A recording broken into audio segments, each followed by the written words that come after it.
Hello, it's Jake and Will with Mayhem Pictures. We have not done a review in a while, but we are here today to review the new Fantastic Beasts movie, The Crimes of Grindelwald. It's once again directed by David Yates. I think he's directed like 11 of these now. But he directed he directed like Harry Potter 5 to now. Well, he knows what he's doing. He does. They're pretty solid movies. And I didn't love the first Fantastic Beasts. I thought it was okay. But this one, unpopular opinion so far in the reviews, I like this one a bit more than the first one. I thought it really added to the story of Fantastic Beasts, and it really told a new story that I like that's separate from Harry Potter, but still plays around in that world. And you see a lot of Harry Potter references in this one, and I really appreciated that. I'm not like a Harry Potter super fan at all. I'm very casual about it. Right. But I did like this one a lot more than the first one. I thought the first one was, like, I get it. It was kind of like fluff and filler to kind of get you to know the characters, but like this one had a much more interesting plot, and like literally something was happening in every scene. Yeah. Like it felt like every scene was like mattered to like the overall story, and it kept me engaged throughout the whole thing. On the first one, there's a couple scenes where I was like, okay, can we just like get back to Ezra Miller and you know, with that plot that was more interesting. I do like though how like now that first movie was able to set up the chemistry between like Newt, Tina, Queenie, and then the other guy, Jacob. And now you get to play with that a bit more. In this one, the comedy's there still, and I think it's a bit more dark, and I appreciated that, obviously, because I just love darker stuff. And I thought they did a really great job with this one. The beasts are more of a background thing in this one, where the story is much more upfront. Where the first one, I felt like it was just kind of like Pokemon Go. Like they were just going around like, oh, we gotta get all the beasts back in the case, and that's all it was. I'm a big fan of monsters and stuff like that, and there are some really cool designs for creatures. Sure, yeah. Yeah, some cool set pieces with these very unique magical monsters. So that was cool. That was great, yeah. Johnny Depp as Grindelwald, I thought he did a great job. Yeah. Despite, some shady stuff about Johnny Depp, I thought he did great in the movie. And we got to judge it as is and look at just the performance, not the person. The performance was great. I thought he did a good job as the villain, and I really look forward to seeing where he goes in the future of these movies. So, I liked him. Yeah, he's definitely a very intimidating presence. Well, how would you compare him to Voldemort? There's not much to go off of yet. You need more movies. I want more background on him. I want more. I've read the book, so I know a little bit here and there. I know about the famous battle between Dumbledore and Grindelwald that's going to be coming in the future movies. I guess spoiler, not really, but that's what this is building to, really. And so I appreciated that. Dumbledore, which we just mentioned, not in it that much. Yeah, but like he's in it enough. He's in it enough to be qualified as like it's not a spoiler that he's in the movie. Yeah. Because I feel like that could have he could have been in this just a lot less, and it would have been a huge spoiler that he's in the movie. Yeah. But I appreciated him, and I thought Jude Law did a great job as a young version of Dumbledore. I'm very excited to see him in the future films and like a big epic fight scene that they're clearly hyping up, which will be great. It will be great to see, and I thought he did a great job. I loved going back to Hogwarts in this one. J.K. Rowling really writes what she knows, and I think she did fantastic with going back to Hogwarts in this one. And I just love seeing that old stuff that you've seen in the original Harry Potter movies back in this one. It was so fun. There are some things that are kind of dumb in the movie. Oh, yeah. We'll get more into it in spoilers. But kind of spoilers. There are some things in the movie that don't totally work. I do feel like the pacing at times is a little iffy, but I mean, right before the climax, I guess. Yeah, it got a little weird. Like there's just like this, without giving any spoilers away yet. There's like this heavy exposition scene that's like I think like 10 minutes, and it's just like back and forth, back and forth. I'm like, this is ridiculous, and that was probably the weakest part of the movie in my opinion. It's supposed to be very climactic, and it just wasn't. It didn't really work for me. And there's some like forced drama that really did not need to be there. Also forced comedy, definitely. Yeah, forced comedy. They made it a joke too. But, yeah, it just. A lot of forced drama, a lot of forced comedy. But overall, final impressions without spoilers, I think Fantastic Beasts: The Crimes of Grindelwald is a fun sequel. I don't think it's perfect, but I didn't think the first one was either. And neither of these movies so far compare at all to the original Harry Potter movies. But still, it's a fun time, and I really like the characters, and I'm excited to see where they go in this 5-movie series, and I'm really looking forward to it. So I think overall I had a really good time. I definitely, by the end of the movie, I was like, wow, I really want to see the next one. Like the way they hook you at the end. For sure. Yeah, so I'm excited to see more. So now, we're going to go into spoilers. This is, it's kind of a nitpick, like it isn't like a super big deal, but Tina, who is like the love interest character, has this like issue with Newt in this one, because apparently a newspaper accidentally printed that Newt was engaged to Lita Lestrange. Yes, who is his brother's actual fiance. Yeah. But it was a mistake. So it was a misprint. So Tina's really upset with Newt over a misprint in a newspaper. Yeah, because she doesn't know that that's real. And obviously this is the 20s, so they can't just talk to each other. But then again, they have magic, so they don't have the ability to just, like, talk to each other. Okay, right, exactly. But anyway, and then there's just this really forced, like, she's angry at him. And I didn't even understand what was going on. Yeah. I was like, what misprint? What?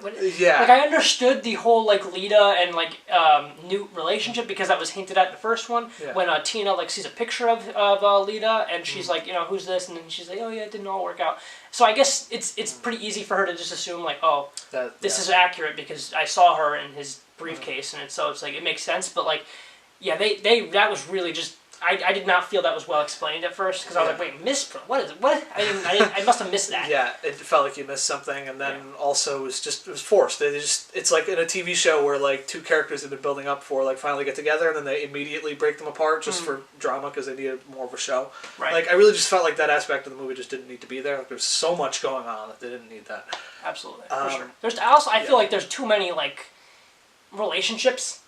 Do you know what I mean? Like, in this movie? Yeah, well, there's already... Credence and Nagini now. Yeah. You've got, like, the whole, like, love triangle, like, ish situation going on with Newt, Tina, and now Lita, and then also Jacob and Queenie. Yeah, like, a Dumbledore in Grindelwald. Which is hinted at.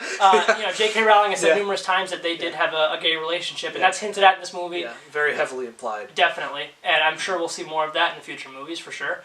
And, I think it's great, but I just feel like there's way too many relationships, and I feel like we're not able to really look at that, like, just that formula of, like, those three characters in the movie, and then, because I'm comparing it to Harry Potter, because obviously, with Harry, Hermione, Ron, two of them are in a relationship, one of them is the hero character. It's a very simple formula, and in this movie, there's, like, 18 different characters having a relationship, and it's just, it's weird. Feels like a CW show. They certainly did get rid of one aspect of the love triangle because Lita Lestrange is dead. Yeah, she's gone now, and I bought it. I liked it, and it was emotional because we're setting her up throughout the whole movie, and it really I would have thought she was going to be in the sequels. Sure, yeah, definitely. To expand on that relationship between like if they won't they with her, Newt, and his brother. I also I liked that like payoff between him and his brother because there's that throughout the whole movie they just do not see eye to eye, and it's even hinted at in the first one that they don't see eye to eye. And now in this one, they're like, okay, like I finally picked a side, like I'm gonna be with you, and then they like, they hug. It's really nice. It's emotional, and it was a good way to end the movie. The next bit is the gigantic expedition dump. That was a mess. It's been a year since or 2 years. It's been 2016 November. Yeah, okay. 2 years since the first movie. Yeah, so I saw the first movie in theaters. You haven't seen it since. I haven't seen it since, and I just was like, did I miss something? Like I was like, maybe I needed to rewatch the first one because there's this whole bit with this guy who curses some lady to sleep with him, and then like she dies after, and then like her son is now on a revenge quest to kill, and it's just like to kill the favorite son Corvus, who is thought to be Ezra Miller. Yeah, and it's not. It's revealed that it's not because Lita Lestrange killed her brother unknowingly on a ship to America, and then she switches out the babies, and then the other baby is Credence, who we find out is the brother of Dumbledore. This sounds... It's ridiculous. Just, it's really ridiculous. It's just so coincidental that everything kind of worked out. I feel like that might have been something that would have been better in a book because it'd be more than just a 10-minute scene. It would have been over and flesh it out. Yeah, absolutely. I agree. But here it's just like I felt like I missed a movie. And it shows because it's like J.K. Rowling is very clearly a book writer, and maybe she shouldn't be writing these movies. Yeah. Or maybe she should at least be checking over it. Yeah, somebody... I think her ideas are fantastic. Yeah. And I think what she knows very well. I just feel like maybe you hire screenwriters, actual film screenwriters, to really flesh it out in the right way. In the correct way. Yeah. Is he dead? Who? The Lestrange boy. The guy that's going after Credence on the movie. No, he's there at the end. Okay. Yeah, he's with them. I think I'm done with him though. I'm just kind of. Yeah, because after he finds out, oh, this kid I'm trying to kill isn't actually somebody I should be killing. There's no use for him anymore. Yeah, and then there isn't really like a, oh, I'm sorry, buddy. Yeah, so then there's the big reveal that Ezra Miller is Cadence? Credence. Credence. Credence is actually, I forget what he actually names him at the end. Yeah, but He something gives him a name. Dumbledore.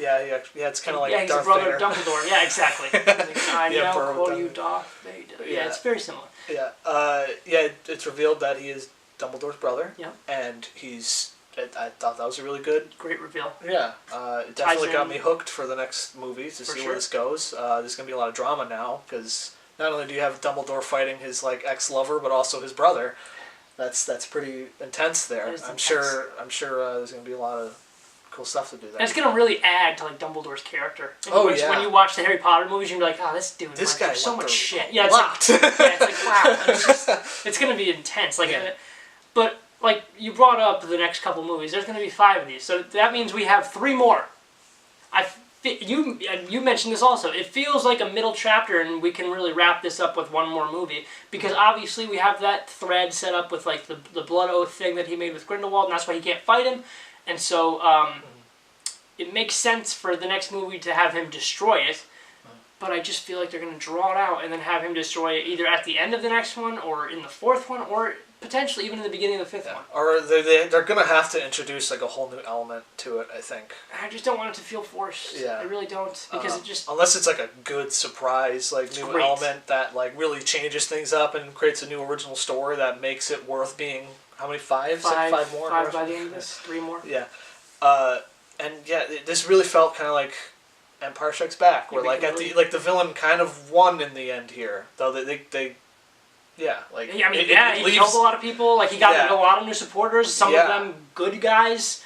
So though they only got like a small win, and by them getting the blood oath. Thing. Yeah. The little Niffler got it. Yeah. This little guy got it, and that was great. Yeah. So overall, I feel like they did very good with this one. I enjoyed this one. I disagree with the critical reception so far. It's got a lot of rotten reviews. Really? It's currently at like a 59 or so. It's not that bad. It's not that bad. Yeah, like I was engaged throughout the whole movie. No. It was fun. I'd give it like a high 70. Like definitely over the first one. The first one's 74. Yeah, I would give this like maybe like an 82. Like I really enjoyed it. I thought it was very fun, and I can't wait to see what people have to say about it once all the fans see it. Because frankly, that's more what I'm worried about here. I want to see how the fans react to this movie. The Harry Potter fans, the Potterheads, all that stuff. I want to see how they feel about it because this movie has a lot of Harry Potter stuff, and I thought it worked very well. And I'm looking forward to seeing what everybody has to say about it. So, what did you guys think? Make sure you comment down below and let us know. Yeah, thank you for watching. Thanks for watching. Goodbye.